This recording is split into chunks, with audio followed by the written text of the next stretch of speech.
Mahalaga ang pagkakaroon ng boses para ma-communicate natin ng maayos ang mga gusto nating sabihin. Pero paano yung mga ipinanganak na may cleft lip at cleft palate? May pag-asa pa ba silang maayos ang kanilang kondisyon para boses nila ay marinig ng malinaw sa lahat ng pagkakataon? Let's watch this. Ang pagkakaroon ng cleft lip at cleft palate ay nagiging dahilan para mahirapang kumain, huminga, makarinig at magsalita ang isang tao. Bagamat hindi malinaw kung ano talaga ang cause ng cleft lip at cleft palate, karamihan ng mga eksperto ay may kinalaman sa genetic predisposition ng tao para siya ay magkaroon ng ganitong kondisyon. Bukod pa sa environmental issues ay posible makaapekto ang development ng sanggol sa sinapupunan gaya ng maternal illness, infections, kakulangan ng vitamin B o folic acid at iba pang dahilan. Buti na lang at may paraan para maayos ang cleft lip at cleft palate sa pamamagitan ng reconstructive surgery, tulad na lang ng ginagawa ng world's largest cleft focus organization, ang Smile Train. Dahil sa Smile Train ay nabibigyan ng pag-asa ang mga tao may cleft lip at cleft palate na maayos ang kanilang kondisyon para sila ay makapagsalita ng malinaw gamit ang kanilang boses. At para mas mabigyan pa tayo ng idea kung ano ba talaga ang ginagawa ng Smile Train para sa mga taong may hair lip, ay makakasama po natin ngayong Biyernes ang Program Director ng Smile Train Philippines na si Sir June Grimares. Kasama rin po natin si Kane Zanjo Roses Lagunlin, isang 7-year-old boy na natulungan ng Smile Train para maayos sa kanyang kondisyon.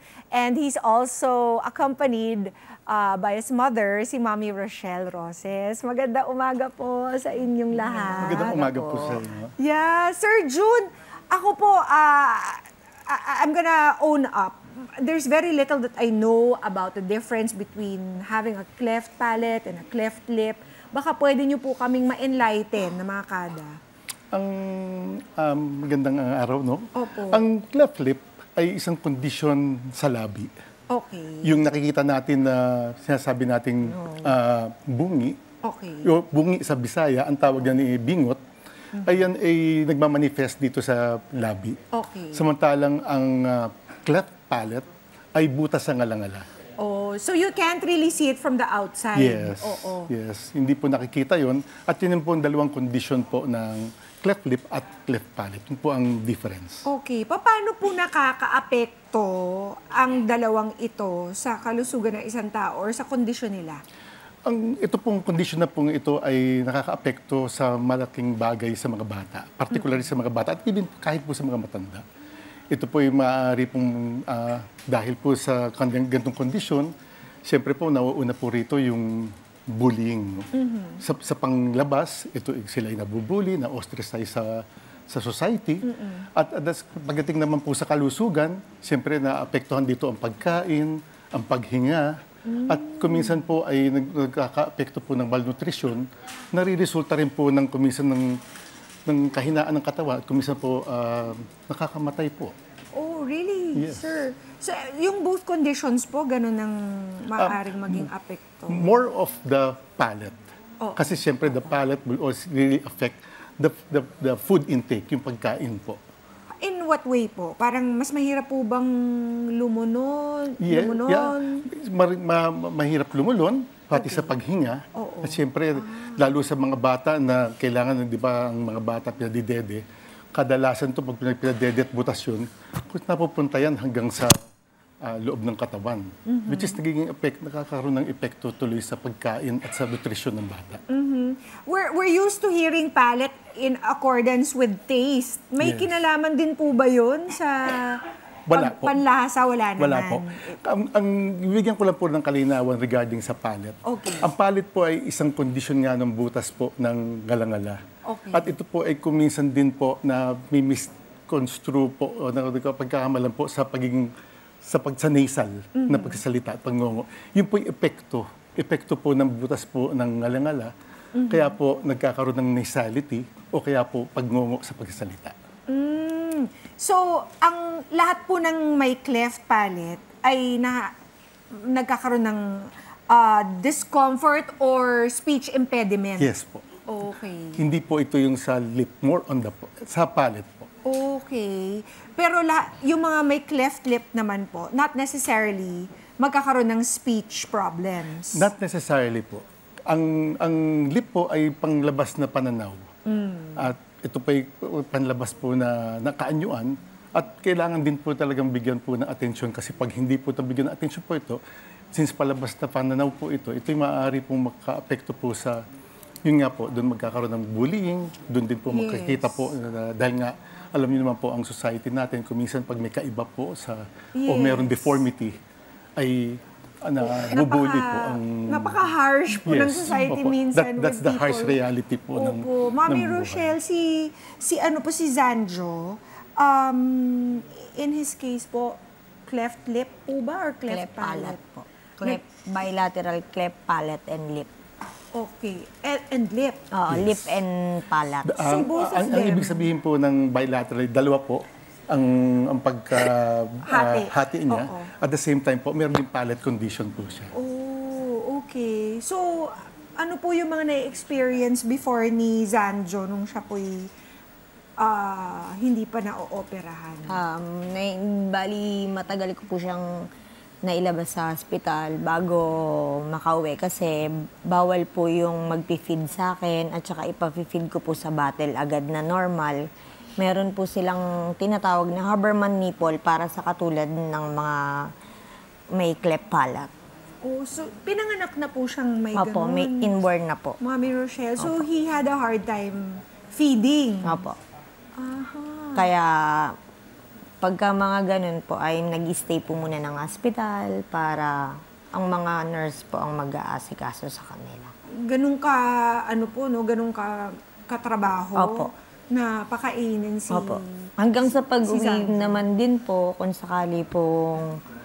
sakali naman din pong makauwi at makabili ng bottle feeding nila, hindi rin po basta-basta na ganun kadali. Kailangan din pong bantayan pa din siya sa pag-feed. So, kailan po siya na-operahan? 2017 March. 6 months old po siya. 6 months old. Opo. So, as early as that, pwede Apo. na po. Ang lip po ay kadalasan as early as 3-month-old. Pwede na po. Sa subaybay po ng isang dalubhasa, isang doktor na cleft surgeon po, ay pwede na po maoperahan sa 3 months na edad po lang po. Ayun. Yung palate po, 1-year-old po siya nung na-opera. you had to wait a little Opo. longer.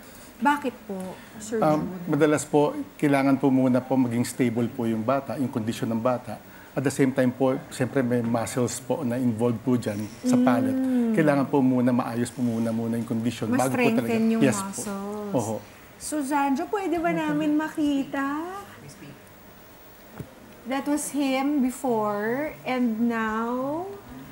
Wow! Amazing! So, kamusta na po ang pagkain niya ngayon, Mami Rochelle? Okay naman na po. Natural na din po yung tsaka normal na din po yung sa pagkain.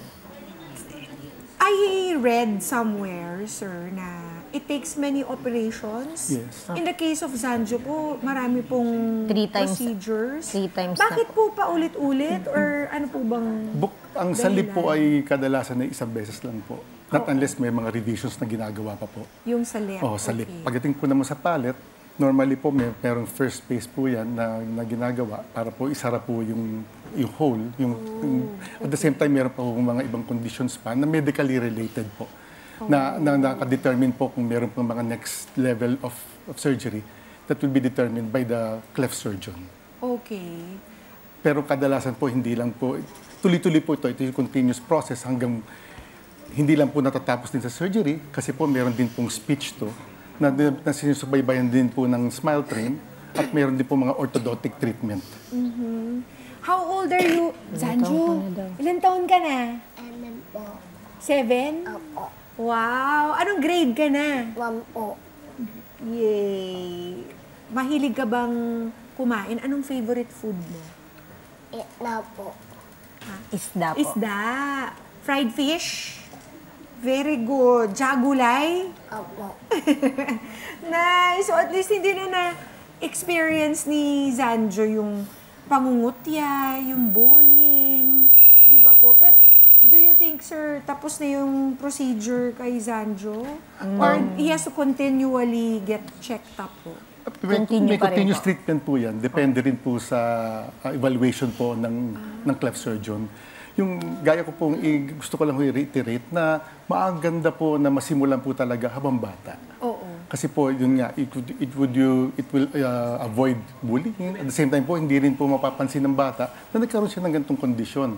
Kasi po, just imagine, at his young age, halos hindi na humahalata po yung itsura niya. No? And then pagdating po sa pananalita, he can go well in school. Tama. Kung meron pa pong konting problema po, madali na po marimedyohan to with speech treatment, which we also provide, separate of the surgery. May kabukudan po na treatment na ginagawa. We call it a comprehensive cleft care treatment na pinaprovide po ng Smile Train. Wow, talagang holistic po pala talaga yung pagsuporta ninyo. And this is all for free, sir. Yes, wala pong babayaran po ang pasyente, ito po'y libre. Wow. You just imagine. Kadalasan nga po, pag meron pong mga nagtatanong sa amin, lagi pong tinatanong pag may nag-i-inquire, libre po ba po? Alam niyo, sa mundong to, may libre pa po. Hindi sila siguro makapaniwala. Yes, Sir hindi po Jun. makapaniwala na meron pang libre na po-provide po ang Smile Train sa mga ganitong bata po. Yeah. At sa mga pasyenteng and- may cleft at lip at palate. Yes, and the help that you provide, hindi lamang sa kanilang physical health, pero pati sa mental, Yes. We also- psychological. Yes, psychosocial, and then also we provide nutrition, orthodontics, as well as speech nga po. Paano nyo po na-discover ang Smile Train, ma'am? Nabali po, nag-online po ako ng Haberman nipple niya. Tapos may mga friend po ako nag-PM sa akin na meron daw po sa Philippine Bond of Mercy para malaman ko po yung sa Smile Train. Hanggang sa online po na napakilala po sa akin ng Philippine Bond of Mercy. Oo. Ano pong nais nyo sabihin kay Sir Jun at sa Smile Train po? Ako naman po, lubos po ako nagpapasalamat sa Smile Train at saka kay Sir Jun na hanggang ngayon sinusuportahan nila yung anak ko hanggang matapos yung opera, hanggang sa makapag siya ng maayos pagsasalita. Oo. Brave boy ka ba, Zanjo? Brave boy ka naman, di ba? Oo. Okay, Mama Rochelle. Gusto ko lang malaman, Mami Rochelle, yung naging pakiramdam mo. No? After you gave birth, syempre, to Zanjo, and then you saw his problems with his cleft lip. Ano po yung naging reaction ninyo noon?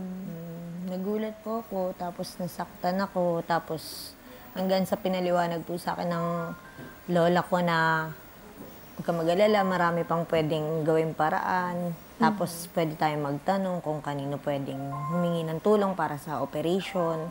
Kasi hindi po lahat ng hospital ay libre. Hindi po kagaya sa Smile Train na pamasahe lang po yung kailangan namin para makapunta doon. Sagot na po nila lahat. Kahit po gamot, pamasahe lahat, at saka yung pangkain, nandun na po. Binibigay po nila lahat. Wow, amazing! Mga ka-Net 25, this is Pia Guanyo Mago. For more Kada Umaga updates, please click the subscribe button and follow us on Net25 social media pages at Net25 TV and at Net25 Entertainment Facebook page. See you guys! Bye!